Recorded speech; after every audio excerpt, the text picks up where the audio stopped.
আব্বু আব্বু, দাদা ভাই কই গেছে? দাদা ভাইকে যে বাড়ি দেখতেছি না।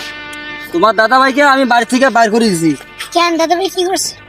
তোমার দাদা ভাই যা প্রবলেম এটা মানি নেওয়ার মতো নয়। তোমার দাদা ভাই রোগ, কাশে, রাত্রে ঘুম হয় না। হ্যাঁ, তোমার আম্মু ঘুমাইতে পারে না। আর তোমার স্কুলের লেখাপড়া নষ্ট হইতেছে। তুমি ঠিক মতো স্কুলে যাও না। এই জন্য তোমার দাদু ভাইকে আমি বাইর করে দিছি। এই বুড়া ঝামেলা আর আমি রাখতাম না, আমার ইনকাম নাই, এই জন্য আমি বাইর করে দিছি। আপু, তুমি তো আসলে বেঈমান। তুমি সত্য ছিল তখন কি তোমার বাবা তোমাকে কি তখন বিয়ে দিয়েছে? তখন তুমি বিজনেস পোশাক করতে, তোমার বাবা কি তোমার উপর রাগ করছে?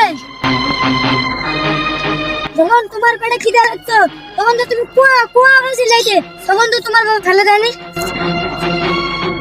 যখন তুমি এত বড় হয়েছো তখন যা চাইতে তাই পাইতে, তখন তো তোমার বাবা বিরক্ত হয়নি? বাবা, তুমি কোন ভেবেকে দাদা ভাইকে বাড়ি থেকে বাইর করে দিলে?